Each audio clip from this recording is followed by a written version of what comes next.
Fresh lock technology जो रखे मसालों को हर समय फ्रेश। गोल्डी मसाले।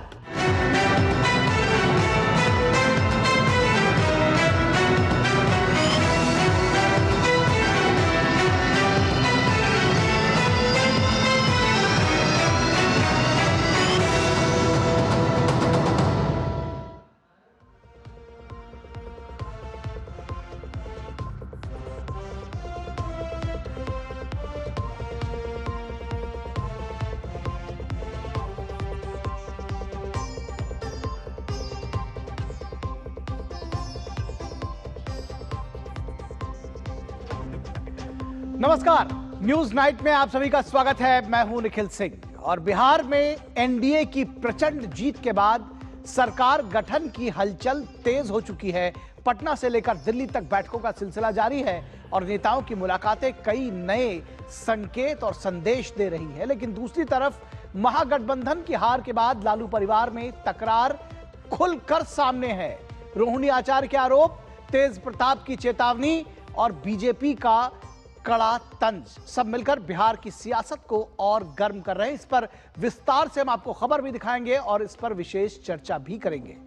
उधर दिल्ली में विस्फोट मामले की जांच में बड़ी कार्रवाई हुई है। एनआईए को एक अहम कामयाबी मिली है। धमाके से जुड़े एक और कश्मीरी मॉड्यूल सदस्य, धमाके में इस्तेमाल की गई कार के मालिक की गिरफ्तारी हुई है। इस खबर को विस्तार से दिखाएंगे। देश दुनिया की तमाम ताजा तरीन खबरें आपको दिखाएंगे, लेकिन सबसे पहले न्यूज नाइट में हेडलाइंस। बिहार में प्रचंड जीत के बाद सरकार गठन की तैयारी तेज। पटना से लेकर दिल्ली तक बैठकों का दौर जारी। केंद्रीय मंत्री चिराग पासवान और भाजपा अध्यक्ष दिलीप जायसवाल ने की सीएम नीतीश कुमार से मुलाकात।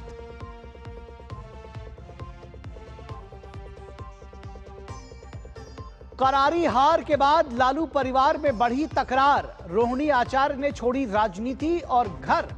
तेज प्रताप ने कहा, अन्याय का परिणाम होगा भयावह। भाजपा का तंज, जिस परिवार की बेटी घर में सुरक्षित नहीं, वो राज्य को कैसे देंगे सुरक्षा।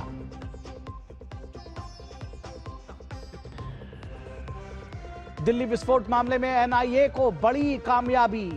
धमाके में इस्तेमाल कार के मालिक और सुसाइड बॉम्बर उमर के साथियों में शामिल कश्मीर निवासी आमिर राशिद अली दिल्ली से गिरफ्तार।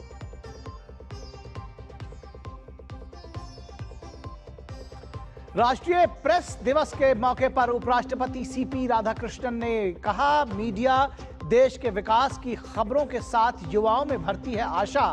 सूचना और प्रसारण मंत्री अश्विनी वैष्णव ने कहा, देश के लोकतंत्र में प्रेस की भूमिका बेहद अहम।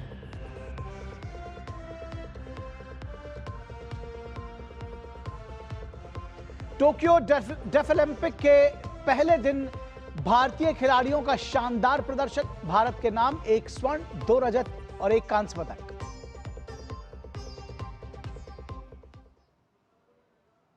तो न्यूज नाइट में सबसे पहले बात करेंगे बिहार की सियासत की। बिहार में प्रचंड जीत के बाद एनडीए सरकार गठन की पूरी कार्रवाई में जुट गया है। पटना से लेकर दिल्ली तक बैठकों का दौर तेज हो चुका है। नेताओं का मिलना जुलना तेज हुआ है। चुनाव आयोग ने चुने हुए विधायकों की सूची राज्यपाल को भेज दी है और ऐसे में अगले हफ्ते नए राजनीतिक कैलेंडर के तय होने की चर्चा तेज हो गई है। लेकिन इन सब के बीच महागठबंधन में हार के बाद लालू परिवार की कलह खुलकर सामने आ गई है। रोहिणी आचार्य के मारपीट के आरोपों ने सूबे की सियासत में हलचल मचा दी और तेज प्रताप की तीखी प्रतिक्रिया ने मामला और गर्म कर दिया है। अब सवाल उठ रहा है, महिला सम्मान की बातें करने वाले तेजस्वी यादव ही क्या अपनी बहन से हाथापाई पर उतर आए। बिहार की राजनीति में यह सिर्फ विवाद नहीं, चरित्र और छवि पर भी बड़ा सवाल है। प्रचंड जीत के बाद एनडीए बिहार में सरकार गठन की तैयारी में है। पटना से लेकर दिल्ली तक एनडीए घटक दलों के शीर्ष नेताओं की बैठकों का दौर जारी है। मुख्यमंत्री नीतीश कुमार ने फिलहाल अपना इस्तीफा औपचारिक तौर पर राज्यपाल को नहीं सौंपा है, लेकिन खबर है कि नई सरकार गठन के लिए अगले सप्ताह का राजनीतिक कैलेंडर तय है। जीतन राम मांझी की पार्टी हम ने प्रफुल्ल मांझी को विधायक दल का नेता चुन लिया है। इसी तर्ज पर आने वाले दिनों में जेडीयू, बीजेपी और आरएलएम के विधायक दल की बैठकें होंगी। विधायक दल के नेता चुने जाएंगे और नए समीकरणों पर चर्चा होगी। इसके बाद मुख्यमंत्री आवास पर एनडीए विधायक दल की संयुक्त बैठक भी तय मानी जा रही है। कुल मिलाकर प्रचंड जीत के बाद एनडीए खेमे में उल्लास का माहौल है। वहीं महागठबंधन की करारी हार के बाद लालू परिवार की आपसी रार अब खुलकर सामने आ गई है। लालू प्रसाद को अपनी किडनी डोनेट करने वाली उनकी छोटी बेटी रोहिणी आचार्य ने अपने साथ गाली गलौज और मारपीट किए जाने के आरोप लगाए तो सूबे की सियासत में हंगामा मच गया। अब ये जाकर के आप संजय, रमेश, तेजस्वी यादव से पूछिए, मेरा कोई परिवार नहीं है। वही लोग निकाला है हमको परिवार से, क्योंकि रिस्पॉन्सिबिलिटी लेना नहीं है उनको। पूरा दुनिया बोल रहा है जो चाणक्य बनेगा, तो चाणक्य से आप सवाल पूछिएगा। जब कार्यकर्ता चाणक्य से सवाल कर रहा है, पूरा देश दुनिया सवाल कर रहा है कि पार्टी का ये ऐसा हाल क्यों हुआ। अब जब संजय और रमेश इन लोग का नाम लीजिए तो आपको घर से निकाल दिया जाएगा, आपको बदनाम किया जाएगा, आपको गाली दिलवाया जाएगा, आपके ऊपर चप्पल उठा करके मारा जाएगा। रोहिणी के बयान के बाद प्रतिक्रियाओं की बाढ़ सी आ गई।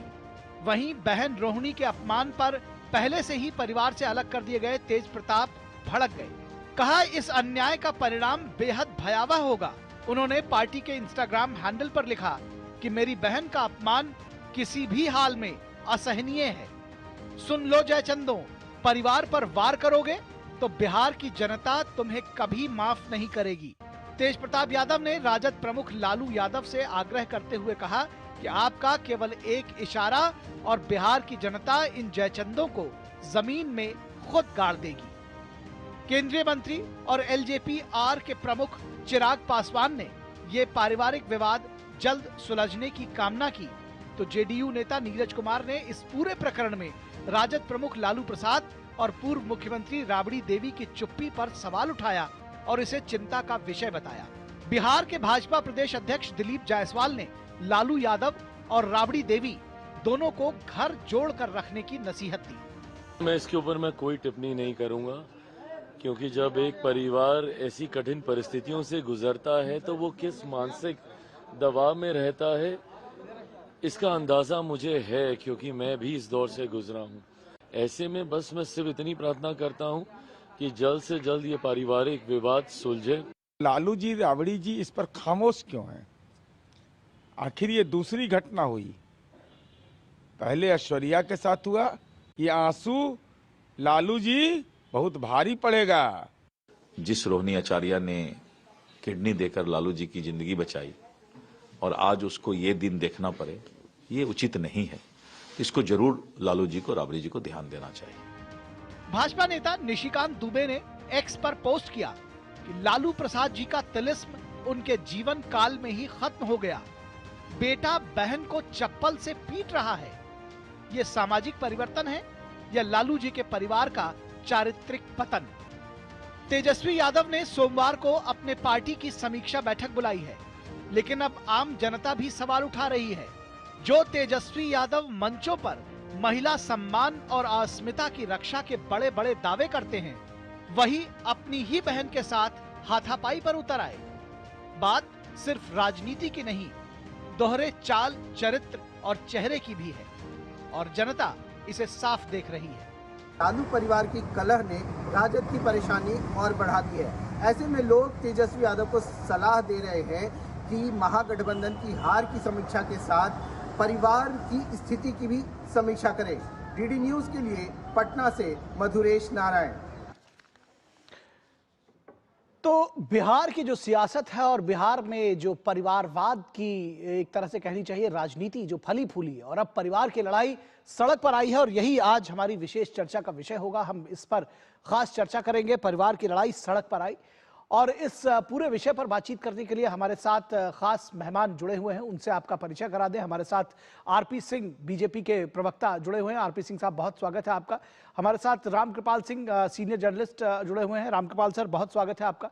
हमारे साथ ऋषि शंकर मिश्रा को मैं देख पा रहा हूँ, पॉलिटिकल एनालिस्ट हैं और कांग्रेस के समर्थक समझे आते हैं तो कांग्रेस का पक्ष रखेंगे, मैं समझूंगा महागठबंधन का पक्ष रखेंगे, तो वो भी हमारे साथ हैं। आरजेडी के प्रवक्ता को भी इन्वाइट किया गया था लेकिन वो शामिल नहीं हो सके हैं। क्या कारण है मुझे नहीं मालूम, लेकिन फिलहाल इस चर्चा की शुरुआत ऋषि शंकर मिश्रा अगर आपके साथ करें, तो आप देख रहे हैं कि किस तरह की सुरफुटबल परिवारवाद में उलझी हुई थी पार्टी, और अब जो उसका जो परिणाम है वो ये है कि परिवार सड़कों पर लड़ता हुआ दिखाई दे रहा है। और खास तौर पर रोहिणी आचार्य जो कि तेजस्वी की बहन है, उनको चप्पल से पीटने, गाली गलौज करने और क्या क्या आरोप उन्होंने लगाए हैं। तो एक सहयोगी दल के तौर पर आप कम से कम आरजेडी से ये प्रश्न उठाएंगे। बीजेपी के साथ तो आप बहुत सारे इस तरह के सवाल करते रहे हैं, लेकिन क्या उनके ऊपर भी प्रश्न उठाएंगे? देखिए, एक पॉलिटिकल थिंकर होने के नाते मेरा ये मानना है कि इस प्रकार की यदि मतांतर परिवार के सदस्यों के बीच में है तो इसका निपटारा परिवार के अंदर ही होना चाहिए, पब्लिक डोमेन में नहीं आना चाहिए।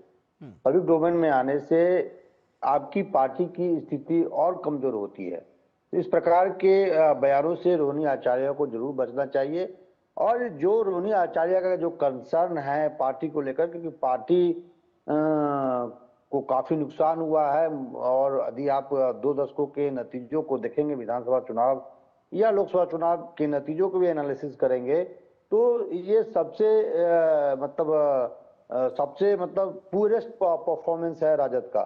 तो पार्टी को यदि ऑर्डर में लाना है तो सबको मिलजुल कर बात करना चाहिए। कहाँ कमी रह गई, स्ट्रेटजी में कहाँ कमी रह गई, किन लोगों को जिम्मेदारी दी गई थी जो स्ट्राइक करते हुए नहीं दिखे, तो इन चीजों पे बातचीत जरूर होना चाहिए। दरअसल ऋषि शंकर मिश्रा जी, इन चीजों पर बात ठीक आपकी बात मैं समझ गया। दरअसल मैं बीच में इसलिए बोल रहा हूं क्योंकि इन चीजों पर बात तो सभी पार्टियां करेंगी। बीजेपी और जेडीयू जो जीते हैं वो भी अपनी समीक्षा करेंगे, हारने के बाद सभी पार्टियां समीक्षा करती हैं। आपके जो कांग्रेस के मित्र होंगे वो लोग भी इस बात की समीक्षा करेंगे कि हारे क्यों। लेकिन बात यहां पर सिर्फ हार जीत की समीक्षा नहीं है। आपने कहा यह बात परिवार के बाहर नहीं आनी चाहिए, लेकिन बात यही है कि किसी महिला को बेइज्जत करना, किसी महिला को चप्पल से पीटने की बात कहना, गाली गलौज करना, एक हार और आपका जो सेल्फ है वो बाहर निकल आया, और यही आरोप तेजस्वी यादव पर लग रहा है। यदि इस प्रकार के बातें हैं तो बिल्कुल ये पार्टी के लिए, परिवार के लिए चिंता का विषय है। और रोहिणी आचार्य एक मैच्योर महिला हैं, जिस प्रकार से अपने पिता के लिए उन्होंने किडनी दान की, उसके बाद उनके लिए जो सहानुभूति की लहर पूरे बिहार में थी कि बेटी हो तो रोहिणी आचार्य जैसा। लेकिन यदि इस प्रकार का गतिरोध है परिवार में, पार्टी में, तो निश्चित ही लालू जी और राबड़ी देवी को अपने बेटे और बेटियों से बात करना चाहिए। कहाँ रणनीतिक रूप से तो कांग्रेस के समर्थक के तौर पर जो मेरा मूल सवाल है, वापस उस पर आता हूं। आई एम सॉरी, मैं तीसरी बार आपसे ये सवाल पूछ रहा हूं कि क्या कांग्रेस के समर्थक के तौर पर यह आपको लगता है कि कांग्रेस को कम से कम इस बात की भर्त्सना करनी चाहिए कि अगर किसी महिला को अपमानित किया जाना गलत है? कांग्रेस समर्थक के रूप में नहीं, मैं पॉलिटिकल थिंकर के रूप में जरूर ये कहूंगा कि यदि इस प्रकार का डेवलपमेंट लालू परिवार में हुआ है, छोटे भाई ने बड़े बहन के साथ इस प्रकार का कृत्य किया है, गलत कृत्य किया है, तो निश्चित ही ये चिंता का विषय है। और जो परिवार के जो गार्जियन है, लालू जी उनके पिता हैं, राबड़ी देवी उनकी माँ है, दोनों को इस पे गौर फरमाना चाहिए कि इस प्रकार के का कृत्य बेटा ने उनकी पुत्री के साथ पॉइंट आ गया सर। ठीक है सर, आपका पॉइंट आ गया। आरपी सिंह साहब, मैं आपसे ये जानना चाहूंगा कि क्या सिर्फ ये एक पॉलिटिकल विषय है कि ये कहना कि रोहिणी आचार्य को अपनी बात परिवार में रखनी चाहिए, किसी एक बेटी को, बिहार की बेटी वो भी है, उनको पीटा जा रहा है चप्पलों से, गाली गलौज की जा रही है, ये तो एक सामाजिक विषय है। जब महिला अस्मिता और महिला गरिमा की हम बात करते हैं तो उसको सिर्फ राजनीति तक क्यों सीमित रखें?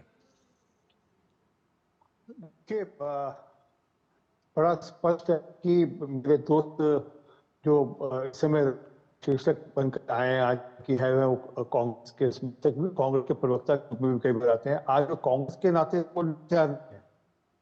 क्योंकि कांग्रेस के नाते मैं पत्रकार हूँ, पॉलिटिकल थिंकर हूँ, किसी पार्टी से मेरा कोई लेना देना नहीं।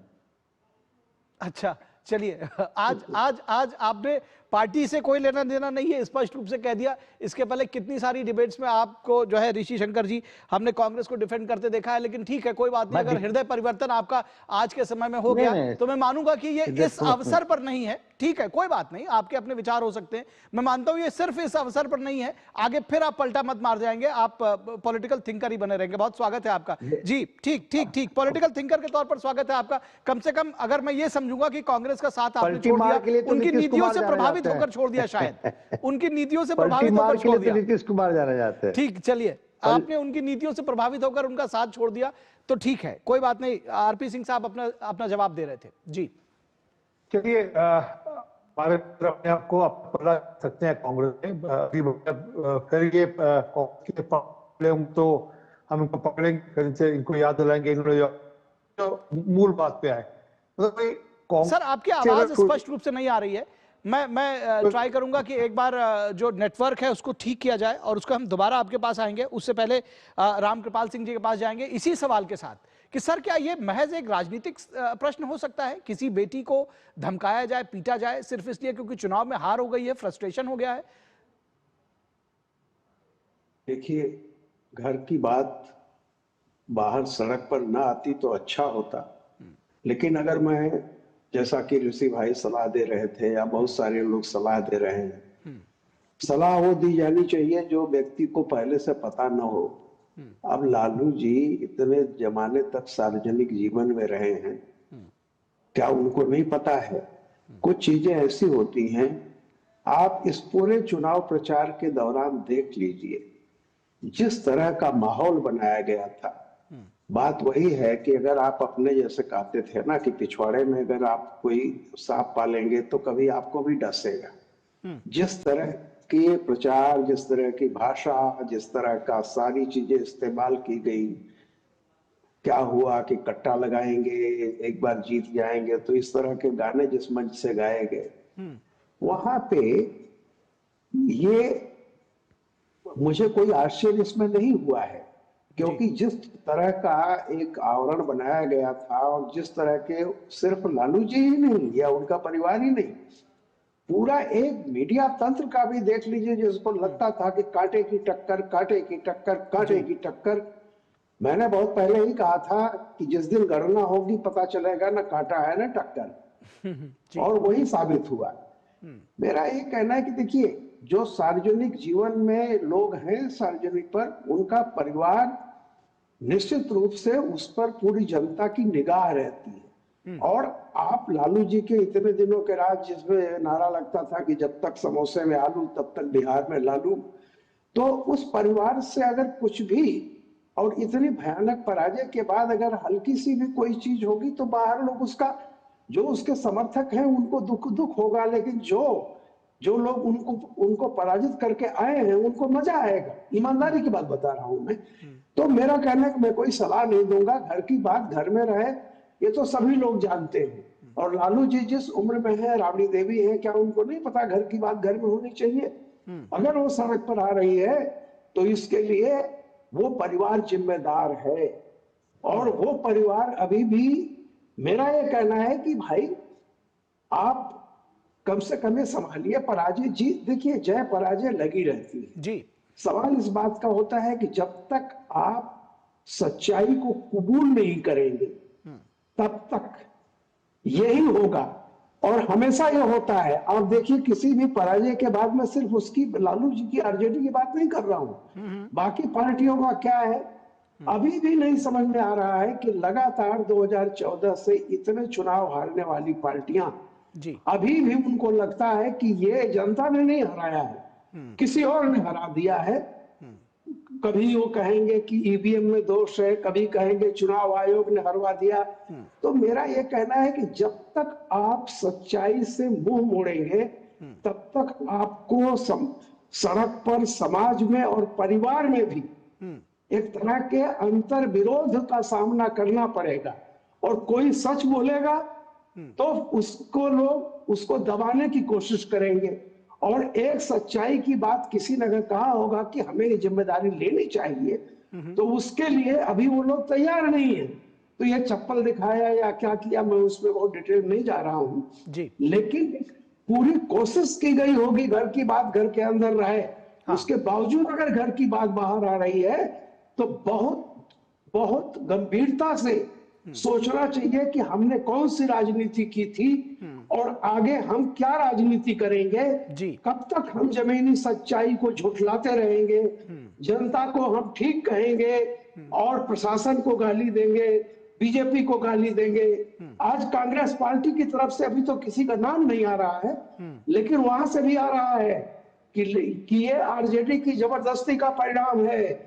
हमको ऐसी सीटें दी गई जहां से कभी ना आरजेडी जीती थी, न कभी बीजेपी जीती थी, सॉरी न आरजेडी जीती थी, न कांग्रेस जीती थी। फिर इन्होंने कहा सिर्फ 14 सीटें ऐसी हमको दी गई जहां पे हमने अच्छा प्रदर्शन किया, उसमें 6 सीटें जीती।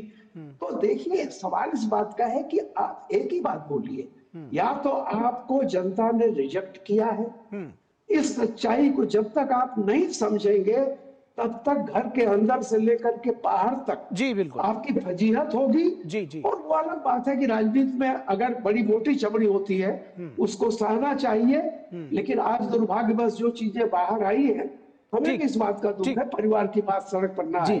जी परिवार की बात सड़क पर ना आए। लेकिन दरअसल आरपी सिंह के पास इसी सवाल के साथ वापस जा रहे हैं कि परिवारवाद, दरअसल जब परिवार की बात होती है तो शुरुआत होती है कि परिवारवाद को जनता ने हाशिए पर ढकेल दिया इन चुनावों के साथ में। ये एक जब हम कहते हैं कि बहुत सारी चीजें बदली हैं बिहार के चुनावों से, तो ये लगता है कि परिवारवाद को ढकेला और साथ साथ परिवार की जो कलह थी वो इसी वजह से सामने आ गई। जो पार्टीज है, कांग्रेस है, सपा है, वो आरजेडी है, ये सब पार्टी, टीएमसी है, चाहे वो डीएमके है, ये सब पार्टी परिवारवाद के चलते ही और सत्ता के चलते ही सिस्टम में है। जब तक ये सत्ता में रहती है, जब तक परिवार भी साथ रहता है, ये हो चुका है। हमने तमिलनाडु में भी देखा, जब तक सत्ता में है, जब तक सब ठीक है, जब सत्ता से बाहर होंगे तो आपस में सरफुटाल होगी और एक दूसरे पर आरोप लगेंगे।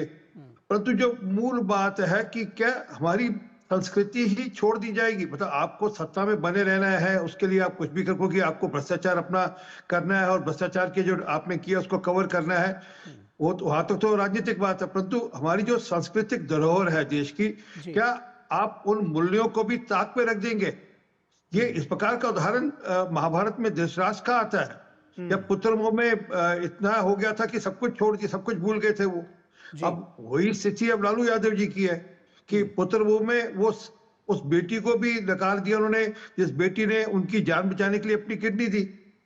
तो अफसोस है कि आज हमारी संस्कृति पर कुठारा घात हो रहा है और एक राजनीतिक दल जिसने बिहार के अंदर कोई 15 साल राज किया, और वो लालू यादव जिन्होंने बिहार के अंदर राज किया 15 साल और उसके बाद अपने परिवार को आगे बढ़ाया, आज वो इस हाशिए पर आकर खड़ा हो गया है। ये दिखता है कि जब जब परिवारवाद वाली पार्टियां आगे बढ़ेंगी और जब जब वह सत्ता से बाहर होंगी तब तब इस प्रकार की घटना होगी। परंतु जो मैं बात कर रहा था, जहाँ पे ऋषि जी थोड़ा सा ये कह बैठे कि मैं कांग्रेस का नहीं हूँ, ठीक है, परंतु जो मूल बात है कि कांग्रेस में भी इसी प्रकार का मामला हुआ था जी। याद करिए सीताराम केसरी जी को किस प्रकार से एक टॉयलेट में बंद कर दिया था, क्योंकि परिवारवाद को आगे बढ़ाना था। तो ये जो परिवारवाद में जो सत्ता की लालसा है वह सब हदें टापती है, सब हदें पार करती है। ठीक बात है। ऋषि शंकर मिश्रा, मैं चाहूंगा आपका एक फाइनल कमेंट कि क्या ये जो चुनाव है वो परिवारवाद पर एक ब्लो तो है ही है, ये जो सारा परिवार का ड्रामा जो जनता देख रही है, ये जो दूसरे परिवारवादी पार्टियां हैं उनके लिए भी एक ब्लो है? आपको लगता है कि इससे संभलना चाहिए कांग्रेस को, आरजेडी को, समाजवादी पार्टी को से लेकर के साउथ में जितनी पार्टियां हैं उनको भी, ये उनके लिए एक नजीर हो सकती है? नहीं, अब बिहार के जो नतीजे बता रहे हैं वो बिल्कुल नहीं। स्नेह लता कुशवाहा कौन है? चेतन आनंद कौन है? जीताराम मांझी की पुत्रवधू कौन है? जीताराम मांझी की समधन कौन है? श्रेयसी सिंह कौन है? ये हमारे आरपी सिंह जी को बताना चाहिए। स्नेह लता कुशवाहा उपेंद्र कुशवाहा की पत्नी है। ये एनडीए के important alliance partner Upendra Kushwaha राष्ट्रीय अध्यक्ष उस पार्टी के, उनकी पत्नी है। चेतन आनंद कौन है? जिनकी माँ शिवहर से सांसद है, लवली आनंद, उनके पुत्र है चेतन आनंद। आप तो आए थे, बहुत अच्छा, मुजफ्फरपुर बिहार आए थे भाई साहब। ठीक, मैं आरपी सिंह से जवाब ले लूंगा, लेकिन मैं ये भी जानना चाहूंगा कांग्रेस में वापस लौट आए हैं। आरपी सिंह साहब जवाब सोच लीजिएगा, वो कांग्रेस में वापस लौट आए हैं। ये भाजपा की बात नहीं है, हर पार्टी में, कांग्रेस में भी है। ये कहना है कि सिर्फ मैं भाजपा को और मैं कटघरे में नहीं कर रहा हूँ, पॉलिटिकल थिंकर के नाते ये भाजपा में भी है, कांग्रेस में भी है, जीतनराम मांझी के पार्टी में है, उपेंद्र कुशवाहा के पार्टी में है, चिराग पासवान को तो भूल गए आप। चिराग पासवान के बनोई सांसद हैं, उनसे पहले उनके दोनों चाचा तो एक पक्ष को जनता ने चुन लिया, एक चलिए ठीक है आपकी बिल्कुल। बात सुन ले, आपकी बात मान लेते हैं, एक पक्ष को जनता ने चुन लिया, एक परिवारवादियों को जनता ने चुना, दूसरों को नकार दिया। उसके पीछे भी कुछ वजह होगी क्या? महिलाओं को जिस तरह से पीड़ित प्रताड़ित करते रहे हैं, तो महिलाओं के लिए तमाम वादे किए लेकिन जनता ने उसको माना नहीं, क्या ऐसे भी समझे ऋषि शंकर मिश्रा? देखिए, एक बिल्कुल आपकी बात से सहमत हूं कि नीतीश कुमार का यानी एन का एम फैक्टर चला है बिहार में। जिस प्रकार से आपने 1 करोड़ 21 लाख महिलाओं के अकाउंट में डायरेक्ट 10,000 रुपए ट्रांसफर किए, और सवाल, सबसे बड़ा सवाल है जो कोई पत्रकार नहीं पूछ रहा है कि आचार संहिता के दौरान पर कई महिलाओं के अकाउंट में 10,000 रुपया आए हैं, कई जो वृद्धा पेंशन योजना। अच्छा, आप लोग सिर्फ 10,000 पे अटके हैं, ठीक है, आपकी बात आ गई ऋषि शंकर मिश्रा जी, आपकी बात आ गई। आप लोग सिर्फ 10,000 पर अटके हैं, जब वो फहरिस्त देखिए जो नहीं सुन तो लीजिए, पूरी बात सुन लीजिए, उस फहरिस्त को देखिए जिसमें नीतीश कुमार की सरकार ने और फिर मोदी सरकार ने जो महिलाओं के लिए जो चीजें चला गए, जो महिलाओं के उद्यमिता को बढ़ावा देने के लिए 10 लाख रुपए की रकम है, जिसमें 5 लाख रुपए जो अनुदान है और 5 लाख रुपए ऋण है। तो आप उस 10,000 की बात मत करिए, वो तो 5 + 5 मिला के 10 लाख रुपए भी दे रहे थे। तो आप उनको भी देखिए, सिर्फ सुनिए तो सिर्फ आप उसी का आकलन करके आएंगे तो मुझे लगता है कि ये ठीक नहीं है। फिलहाल आरपी सिंह से आपकी बात का जवाब ले लेते हैं। आप वापस कांग्रेस में आ गए, सुन तो लीजिए, आप जवाब ले लें साहब, आप अकेले नहीं बोलेंगे, जवाब ले लेते हैं आरपी सिंह साहब। ठीक, आप हमारे प्रिय भाई हैं, 2 सेकंड दीजिए हमें। तो कोई बात नहीं सर, मैं भी आपको अपना प्रिय भाई ही मान रहा हूँ, लेकिन जवाब तो ले लेने दीजिए। मैं कह रहा हूँ कि आप दीजिए ना, आचार संहिता में क्या ये कानून है? ठीक है, जवाब ले लेते हैं सर। बहुत लंबी बहस हो जाएगी सर, केवल 30 सेकंड बचा है। मैं चाहूंगा सर आरपी सिंह साहब बहुत जल्दी से जवाब देने वाले हैं जी। देखिए, सिंस ये कांग्रेस के रूप में वापस है तो मुझे इनको मेनका गांधी भी याद दिलानी पड़ेगी, किस प्रकार से मेनका गांधी जी को घर से बाहर निकाला गया था, क्योंकि टोकरानी मैंने आपको अच्छा नहीं लगा। अच्छा ऋषि जी, अब देखो ना, आप कांग्रेस के कपड़े तो आपका कांग्रेस ही हो गया पक्के।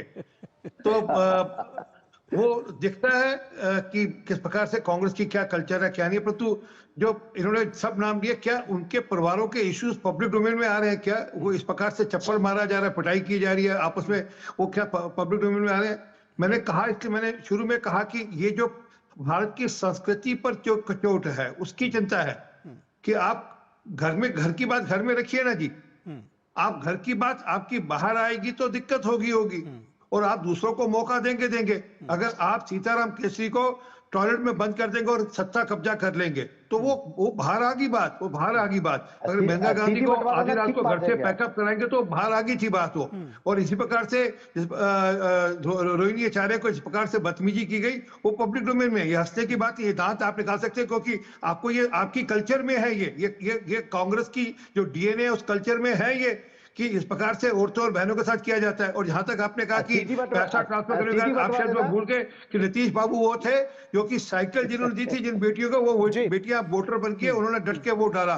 उन बेटियों को जिनको सरपंच बनाया था 50%, उन्होंने डट कर वोट डाला। जिन बेटियों को सरकारी नौकरी मिली थी 33% को, वो उन्होंने डट कर वोट डाला। और ये पैसे ये नहीं कि कोई हमने ट्रांसफर किए, वो प्रोसेस में थे, वो अनाउंसमेंट पहले हो चुकी होगी, उस प्रोसेस में हुए होंगे तो होंगे। ये नहीं कि कोई चुनाव के बाद उनको कोई अनाउंसमेंट हुई या चुनाव के बाद कोई घटना हुई। ठीक है सर, आप सभी लोगों का बहुत शुक्रिया, आरपी सिंह साहब का, रामकृपाल जी का और ऋषि शंकर मिश्रा जी का। लेकिन मेरा एक और मानना है कि ये महिलाओं का अपमान, महिलाओं को पीटना, ये एक राजनीतिक विषय ही सिर्फ नहीं हो सकता, ये सामाजिक विषय है। चाहे वो किसी बड़े नेता के घर में हो रहा हो और चाहे किसी गरीब गुरबे के घर में हो रहा है, सामान्य व्यक्ति के घर में हो रहा है, लेकिन अगर महिलाओं का उत्पीड़न किया जा रहा है, उनको मारा जा रहा है, उनको चप्पलों से पीटा जा रहा है, गालियां दी जा रही हैं, तो ये कतई सही नहीं हो सकता, वो किसी भी बड़े नेता के घर में क्यों ना हो रहा हो। फिलहाल रुकेंगे एक छोटे से ब्रेक के लिए, कहीं मत जाइएगा, जल्द हाजिर होंगे।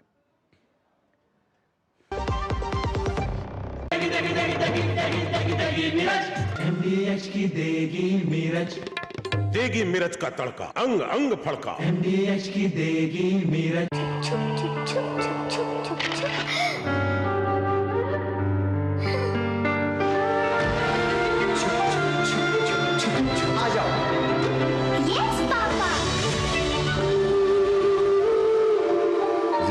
किसी के लिए नहीं रुकती। हम भी आपको कहां रुकने देंगे।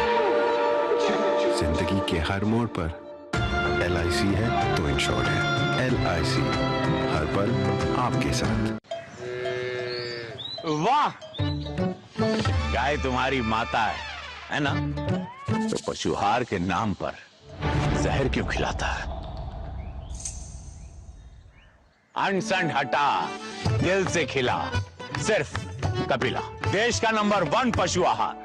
80 करोड़ लोगों को मुफ्त राशन की सौगात है। 1 नहीं 2 नहीं, ये 5 साल तक की बात है। मुफ्त में आपको अन्न मिलेगा, हर परिवार हर मंथ मिलेगा, कहीं भी किसी भी राशन की दुकान से मिलेगा। ये मोदी की गारंटी है। जी हाँ, प्रधानमंत्री गरीब कल्याण अन्न योजना के तहत 1 जनवरी 2024 से आने वाले 5 सालों तक गरीब और अंत्योदय परिवारों को हर माह मुफ्त राशन मिल रहा है। मुसीबतों की छुट्टी, मोदी की गारंटी।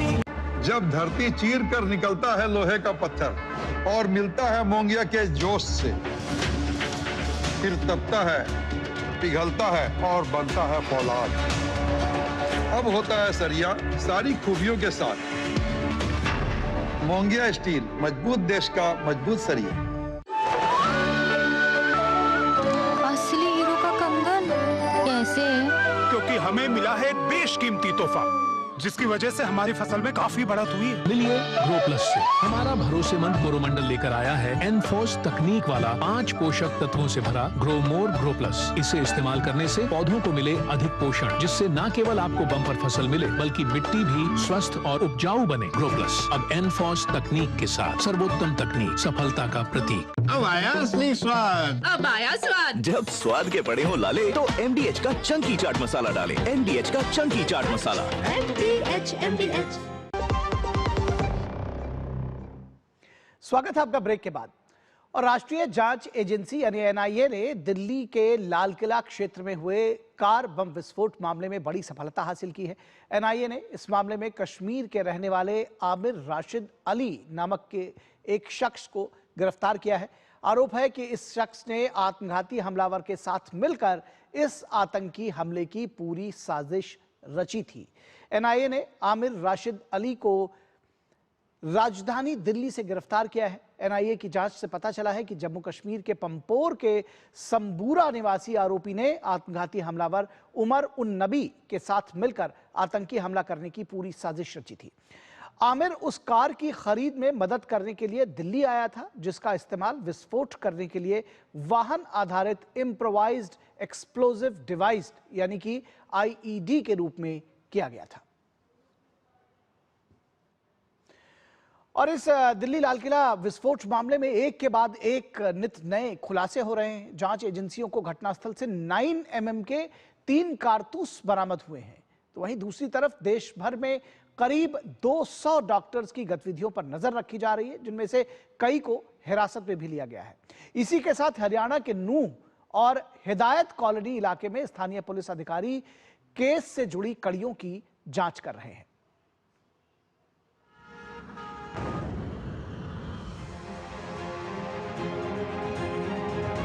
दिल्ली के लाल किले के बाहर हुए कार धमाके ने देश की राजधानी को हिला दिया था, लेकिन जांच जैसे जैसे आगे बढ़ रही है वैसे वैसे इस मामले के कई अहम सुराग सामने आ रहे हैं। घटना स्थल से जांच एजेंसियों को 9 mm के 3 कारतूस मिले हैं, जिनमें से 2 जिंदा हैं जबकि एक खाली खोखा है। चूँकि 9 mm कारतूस आम लोग नहीं रख सकते हैं, इन्हें आमतौर पर सुरक्षा बल या पुलिस ही इस्तेमाल करते हैं, इसलिए ये बरामदगी जांच को एक नई मोड़ पर ले गई है। खास बात यह है कि मौके से कोई हथियार या उसका कोई भी हिस्सा नहीं मिला है। पुलिस अब ये पता लगाने की कोशिश कर रही है कि ये कारतूस वहां कैसे पहुंचे। क्या ये विस्फोट के बाद I-20 कार से गिरे थे? साथ ही ये भी जांच हो रही है कि क्या ये कारतूस आतंकी उमर के थे या पुलिस और अन्य एजेंसियों में किसी कर्मी का हथियार संबंधित मामला हो सकता है। इसी बीच केंद्रीय एजेंसियां मॉड्यूल की फंडिंग की भी जाँच कर रही है। इसी के साथ देश भर में करीब 200 डॉक्टरों की गतिविधियों पर नजर रखी जा रही है, जिनमें से कई को हिरासत में लिया गया है। इधर दिल्ली पुलिस ने विस्फोट मामले में हरियाणा के अल फलाह यूनिवर्सिटी के 2 डॉक्टर समेत 3 लोगों को हिरासत में लिया है। इसके साथ ही यूजीसी और NAAC की ओर से संकेतित कथित अनियमितताओं के आधार पर विश्वविद्यालय के खिलाफ 2 अलग-अलग FIR दर्ज की गई है। अपराध शाखा की टीम ने ओखला स्थित कैंपस का दौरा किया और कई दस्तावेजों की मांग की है। पुलिस का कहना है कि संस्थान में गंभीर अनियमितताओं के प्रारंभिक प्रमाण मिले हैं, जिनकी जांच की जा रही है। दूसरी ओर हरियाणा के नूह और हिदायत कॉलोनी इलाके में स्थानीय पुलिस अधिकारी दिल्ली धमाके केस से जुड़ी कड़ियों की जांच कर रहे हैं।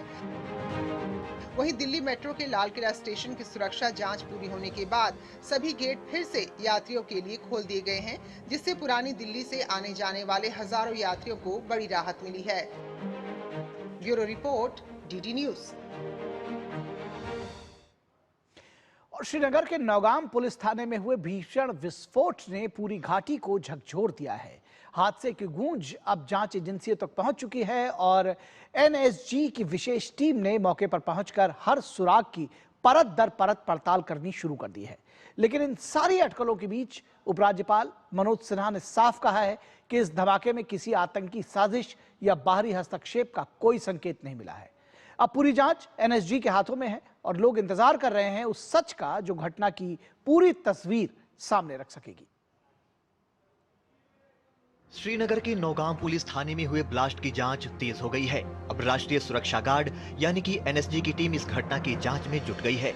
रविवार को NSG की एक विशेष टीम ने घटनास्थल पहुंचकर व्यापक निरीक्षण किया। इस दौरान घटनास्थल पर मलबे और अवशेषों की बारीकी से जांच की गई।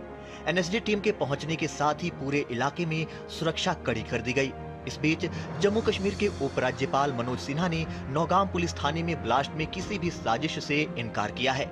उपराज्यपाल ने स्पष्ट किया है कि इस घटना में किसी भी तरह की आतंकी साजिश या बाहरी हस्तक्षेप का कोई एंगल नहीं है। श्रीनगर के नौगांव पुलिस स्टेशन में एक दुर्भाग्यपूर्ण घटना हुई। असफल की टीम दिल्ली के लाल किले के पास हुए आतंकी हमले में शामिल आतंकवादी और उनके सहयोगी आतंकियों के घर से बरामद विस्फोटक का सैंपल ले रही है। उसी दौरान रात के करीब 11:20 पर धमाका हुआ। उस हादसे में अनेक लोग हताहत हुए। इसमें किसी तरह की आतंकी साजिश या बाहरी हस्तक्षेप का कोई एंगल नहीं। कानून के तहत इस तरह की घटना में मजिस्ट्रेटी जांच अनिवार्य है और जांच के आदेश दे दिए गए हैं। दरअसल श्रीनगर के नौगाम पुलिस स्टेशन में शुक्रवार रात भीषण धमाका हुआ। इस धमाके में 9 लोगों की मौत हो गई, जबकि 32 लोग घायल हो गए। ये ब्लास्ट उस समय हुआ जब पुलिस व्हाइट कॉलर आतंकी मॉड्यूल मामले में जब्त विस्फोटक की सैंपल ले रही थी। मारे गए 9 लोगों में से 1 inspector, 3 forensic team member, 2 crime branch photographer, 2 राजस्व अधिकारी और 1 दर्जी शामिल है। हालांकि उपराज्यपाल के बयान के बाद उन तमाम कयासों पर विराम लग गया है, जिसमें कहा जा रहा था कि इस घटना के पीछे कोई आतंकी गतिविधि हो सकती है। Bureau report, DD news. और न्यूज नाइट में वक्त है एक छोटे से ब्रेक का। आप कहीं मत जाइएगा, जल्द हाजिर होंगे।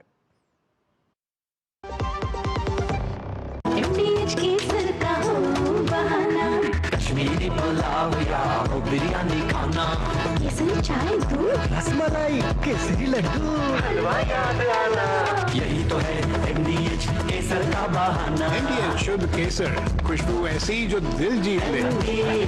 MDH 2047 में कैसा होगा विकसित भारत का विकसित उत्तर प्रदेश? क्या आप चाहते हैं कि कृषि क्षेत्र में नवाचार और पशुधन की समृद्धि से बढ़े अन्नदाता की आमदनी, गांव-गांव तक पहुंचे चौड़ी सड़कें, हवाई यात्रा के लिए किसान की जेब में हो पैसे, विश्व स्तरीय शिक्षा और वर्ल्ड क्लास इलाज, बढ़े उद्योग, रोजगार, नौकरी और अपना व्यापार, रिन्यूएबल और ग्रीन एनर्जी हो यूपी में फुल, ताकि कभी न हो बत्ती गुल। डीप टेक, AI और इलेक्ट्रॉनिक संसाधनों का बिछे जाल, सांस्कृतिक धरोहर का पुनर्जागरण और गौरव काल।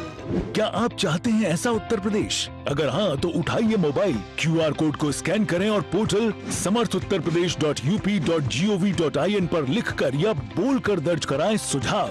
आपके सुझाव से बनेगा विकसित यूपी का रोड मैप और मूल्यवान सुझाव देने वाले किए जाएंगे सम्मानित, क्योंकि आपकी राय विकसित यूपी बनाए। जरा सी हंसी दुलार जरा सा जरा सी अंदर प्यार जरा सा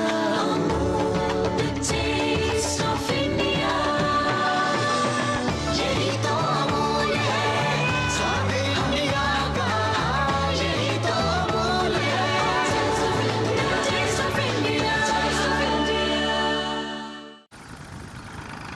अरे द्रविड़ जी, आपको गैराज छोड़ दो, आइए। काश आप जैसा गेम चेंजर हमारे पास भी होता। है ना, खेती का गेम चेंजर जय किसान नवरत्न नैनो शक्ति नैनो डीएपी। इसके हर ड्रॉप में है करोड़ों नैनो पार्टिकल्स की शक्ति। नैनो पार्टिकल्स के कारण पत्तियां इन्हें दोनों साइड से अब्सॉर्ब करें बिना वेस्टेज और उपज खूब बढ़ाएं। जय किसान नवरत्न नैनो शक्ति नैनो डीएपी, विज्ञान का वरदान, हर फसल की शान। मेरी पसंद, मेरी पसंद, मेरी पसंद, मेरी पसंद, हमारी पसंद, हम सबकी पसंद। मजबूत देश का मजबूत सरिया मोंगिया स्टील। LIC युवा प्रोफेशनल्स के लिए लाए हैं नवजीवन श्री। करें नियमित प्रीमियम का भुगतान, जीवन बीमा का आनंद लें। प्राप्त करें प्रीमियम के प्रतिशत पर गारंटीकृत एडिशंस। अपने वित्तीय लक्ष्यों के अनुरूप मैच्योरिटी पर गारंटीकृत धनराशि पाएं। मौजूदा पॉलिसी धारकों के लिए आकर्षक अतिरिक्त लाभ। आज ही खरीदें।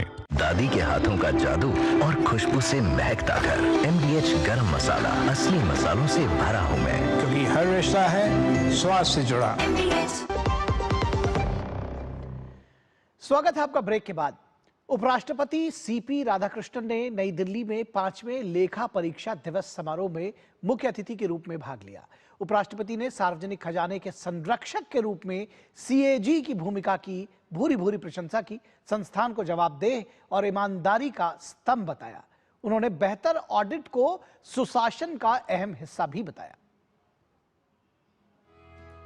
उपराष्ट्रपति CP राधाकृष्णन ऑडिट दिवस 2025 कार्यक्रम में बतौर मुख्य अतिथि शामिल हुए। अपने संबोधन में CP राधाकृष्णन ने भारत के नियंत्रक एवं महालेखा परीक्षक को सार्वजनिक खजाने का संरक्षक बताते हुए सराहना की तथा सार्वजनिक धन की सुरक्षा और सुशासन को बढ़ावा देने में उसकी महत्वपूर्ण भूमिका पर बल दिया।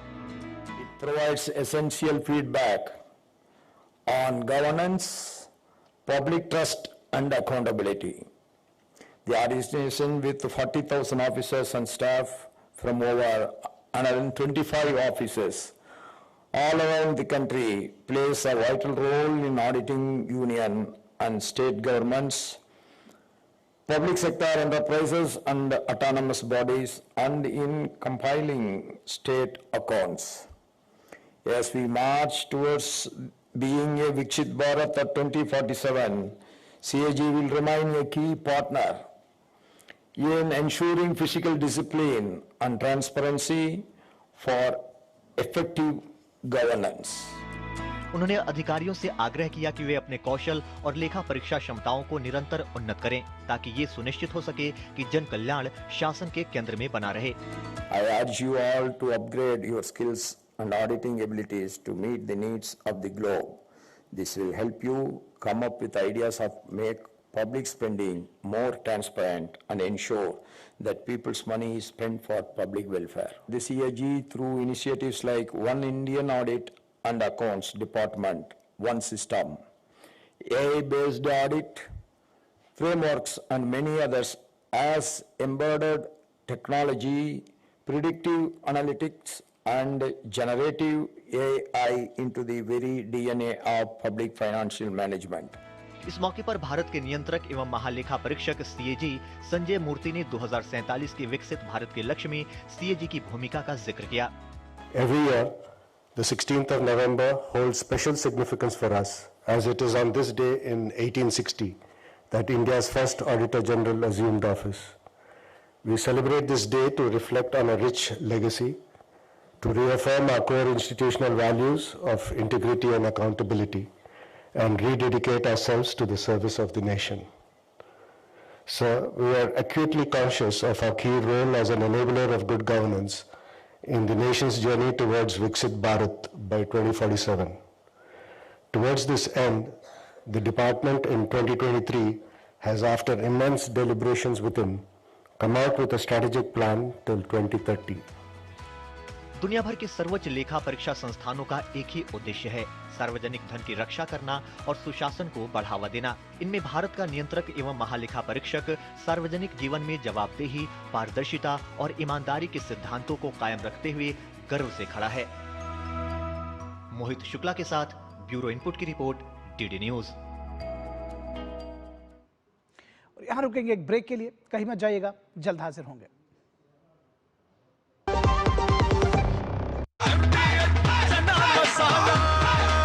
अब छोलिया हो या लोबिया, सफेद चने या काले चने, सब कुछ मजेदार बने।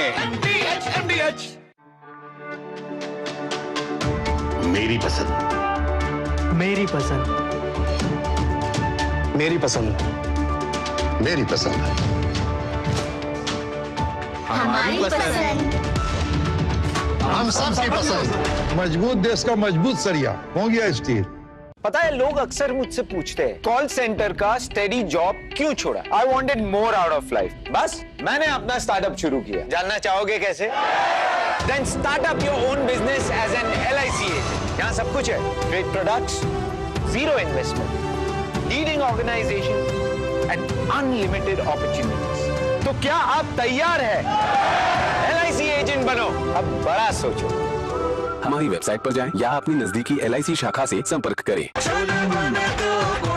गोल्डी छोले मसाले, जहाँ जाएं रिश्ते बनाएं। गोल्डी लाए हैं फ्रेश लॉक टेक्नोलॉजी, जो रखे मसालों को हर समय फ्रेश।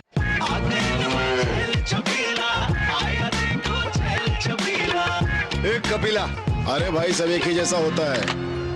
ये लो साधारण पशु आहार।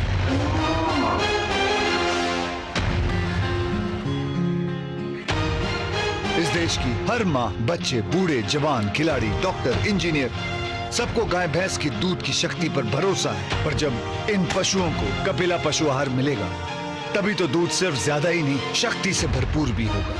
और ये सच जानते हुए चंद पैसों के लिए तुम देश का भरोसा तोड़ दो। कपिला पशु आहार, देश का नंबर 1 पशु आहार। कौन है जो जोड़े देश को? विकसित भारत का विकसित भारत।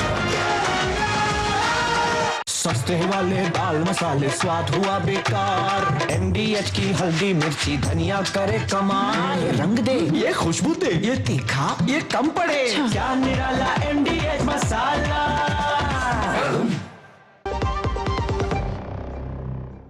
स्वागत है आपका ब्रेक के बाद। और राष्ट्रीय प्रेस दिवस के मौके पर भारतीय प्रेस परिषद द्वारा दिल्ली के नेशनल मीडिया सेंटर में एक कार्यक्रम का आयोजन किया गया।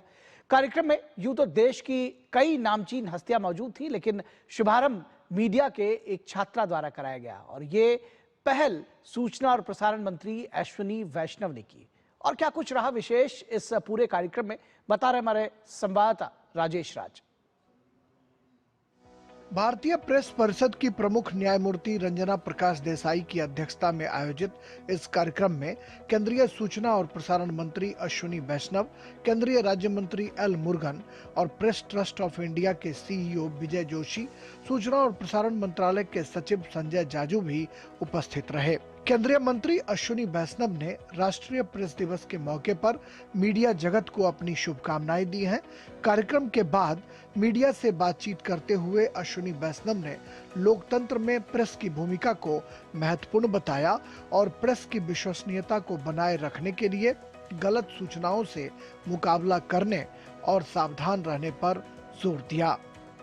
सबसे पहले नेशनल प्रेस डे पर कंप्लीट प्रेस एंड मीडिया के जगत में जितने भी काम करने वाले हैं, जितने भी लोग जुड़े हुए हैं, उन सबको मैं बहुत बहुत हार्दिक अभिनंदन करता हूं, बधाई देता हूं।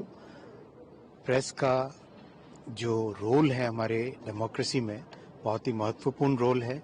कार्यक्रम की अध्यक्षता न्यायमूर्ति रंजना प्रकाश देसाई ने की, जबकि मुख्य वक्ता के तौर पर PTI के CEO विजय जोशी ने कहा कि मीडिया आज क्राइसिस के दौर से गुजर रहा है, लेकिन अभी भी अपार संभावनाएं हैं। During the last year, the Council came out with several studies and recommendations that touch upon every aspect that affects the credibility of the press today. The study report on guidelines for the media, police and security forces, on reporting from conflict-affected areas, focuses on the safety of journalists and maintaining sensitivity and balance while reporting conflict situation. Credibility of the press is the very foundation of a healthy democracy. That credibility is cracking. It is cracking under the relentless pressure of global infodemic. It is cracking under the threat of fake news. And it is cracking under the fake news being aided by the slow creep of artificial intelligence. Seminar में press की विश्वसनीयता बढ़ाने के लिए press council of India के द्वारा किए जा रहे कार्यों का भी जिक्र किया गया। तथ्यपरक सूचना देना मीडिया का पहला धर्म है, लेकिन फेक न्यूज की इन दिनों बहार है, जिस पर सेमिनार में जमकर चर्चा हुई और कहा गया कि फिल्म अभिनेता धर्मेंद्र के मामले में जो फेक न्यूज चलाई गई वो कहीं न कहीं मीडिया के ऊपर सवालिया निशान छोड़ते हैं। कैमरामैन मुकेश के साथ नई दिल्ली से मैं राजेश राज, डीडी न्यूज के लिए। यहां रुकेंगे एक और ब्रेक के लिए, कहीं मत जाइएगा, जल्द हाजिर होंगे। हिंग देना वो वाली MDH की सुपर हींग। जिन्होंने यूज किया है वो जानते हैं असली हींग का स्वाद। MDH सुपर हींग, शुद्धता का असली तड़का। असली मसाले सच सच MDH। जरा सी हंसी दुलार जरा सा, the taste of India। जरा सी अनबन प्यार जरा सा, the taste of India। यही तो अमूल है स्वाद इंडिया का, यही तो अमूल है taste of India। क्या आपको है आकर्षक बचत विकल्पों की तलाश? LIC प्रस्तुत करता है नवजीवन श्री सिंगल प्रीमियम प्लान। एक मुश्त प्रीमियम राशि जमा करें, जीवन बीमा कवर का आनंद उठाएं, परिपक्वता पर गारंटीकृत निश्चित राशि प्राप्त करें, तरलता विकल्प भी उपलब्ध। अभी खरीदें। मौजूदा पॉलिसी धारकों के लिए आकर्षक छूट, नियम और शर्तें लागू। अरे द्रविड़ जी, आपको गैराज छोड़ दूं? आइए। काश आप जैसा गेम चेंजर हमारे पास भी होता। है ना, खेती का गेम चेंजर जय किसान नवरत्ना, नैनो शक्ति, नैनो DAP। इसके हर ड्रॉप में है करोड़ों नैनो पार्टिकल्स की शक्ति। नैनो पार्टिकल्स के कारण पत्तियां इन्हें दोनों साइड से अब्सॉर्ब करें बिना वेस्टेज और उपज खूब बढ़ाएं। जय किसान नवरत्ना, नैनो शक्ति, नैनो DAP, विज्ञान का वरदान, हर फसल की शान। गोल्डी छोले मसाले, जहाँ जाए रिश्ते बनाए। गोल्डी लाए हैं फ्रेश लॉक टेक्नोलॉजी, जो रखे मसालों को हर समय फ्रेश। 25 लाख का हॉस्पिटल बिल है, इतने पैसे कहाँ से आएंगे? पैसों की चिंता आप मत कीजिए पापा। मैम, सर का हेल्थ इंश्योरेंस क्लेम अप्रूव हो गया है। आप पॉलिसी बाजार। हेल्थ इंश्योरेंस क्लेम में हमेशा आपके साथ पॉलिसी बाजार। 1 करोड़ का हेल्थ इंश्योरेंस सिर्फ 550 रुपए महीने से शुरू। कौन है जो जोड़े देश को? विकसित भारत का विकसित भारत। आपके घर के खाने में रेस्टोरेंट जैसा स्वाद ले आए MDH का शाही पनीर मसाला। पनीर को क्या मस्त बना डाला।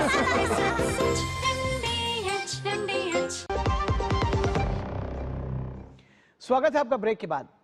प्रधानमंत्री नरेंद्र मोदी ने शनिवार को गुजरात का दौरा किया। इस दौरान वो सूरत में निर्माणाधीन बुलेट ट्रेन स्टेशन पहुंचे, जहां उन्होंने Mumbai Ahmedabad high speed rail corridor की प्रगति की समीक्षा की। पीएम मोदी ने वहां काम कर रहे इंजीनियरों और कर्मचारियों से बातचीत भी की। इस दौरान एक कर्मचारी ने पीएम मोदी को कुछ खास पंक्तियां भी सुनाई।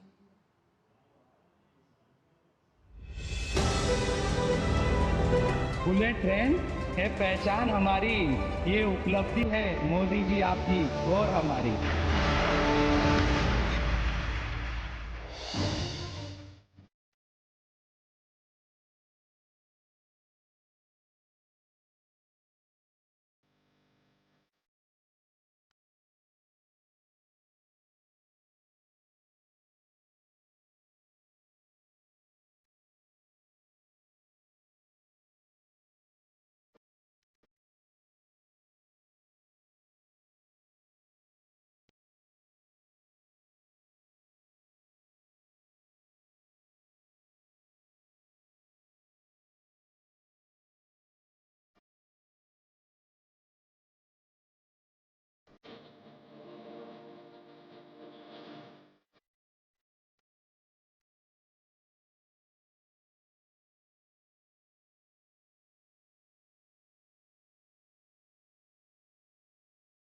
आपको क्या लगता है, स्पीड ठीक है? आप लोगों ने जो तय किया था उस टाइम टेबल से चल रहे हैं कि आप लोगों को कुछ दिक्कत हो रही है? नहीं सर, कोई दिक्कत नहीं है। अब क्या कहेगी? मैं केरला से हूँ। मैं इधर सेक्शन 2 नवसारी नॉइस। गुजरात में पहली बार आई आप? हाँ सर, मैं इधर सेक्शन 2 नॉइस बैरियर फैक्ट्री में रोबोटिक यूनिट देख रही हूँ। उधर नॉइस बैरियर का जो रिबार केज है वो रोबोट की मदद से हम लोग वेल्डिंग कर रही है।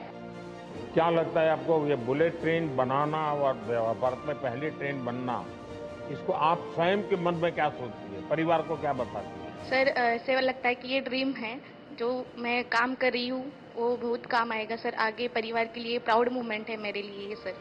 देखिए, जब तक मन में ये भाव नहीं आता है मैं मेरे देश के लिए काम कर रहा हूँ, मैं देश को एक नई चीज दे रहा हूँ। जिसने पहला स्पेस सैटेलाइट छोड़ा होगा उसको लगता होगा ना, और आज सैकड़ों सैटेलाइट जा रहे हैं।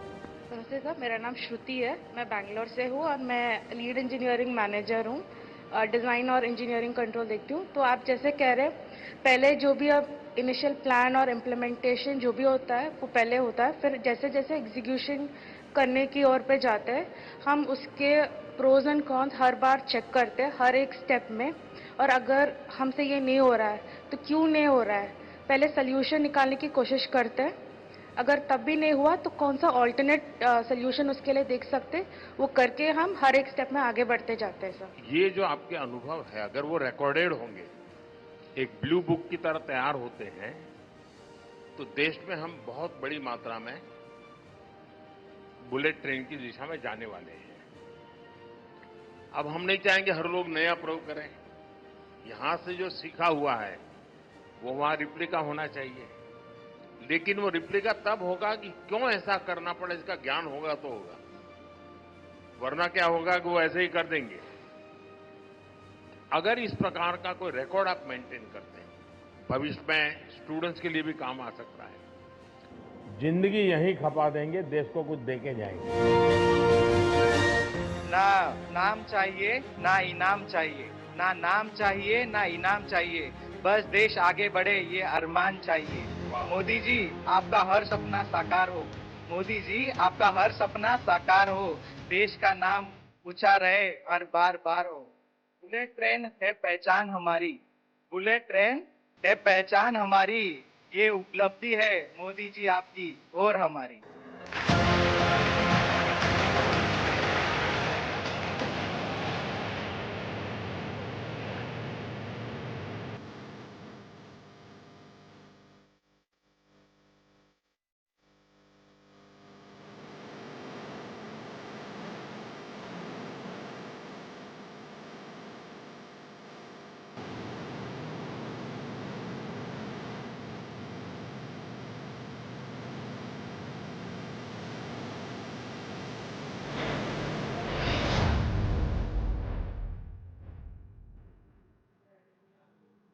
तो न्यूज नाइट के इस अंक में बस इतना ही। हमारी पूरी टीम को दीजिए इजाजत।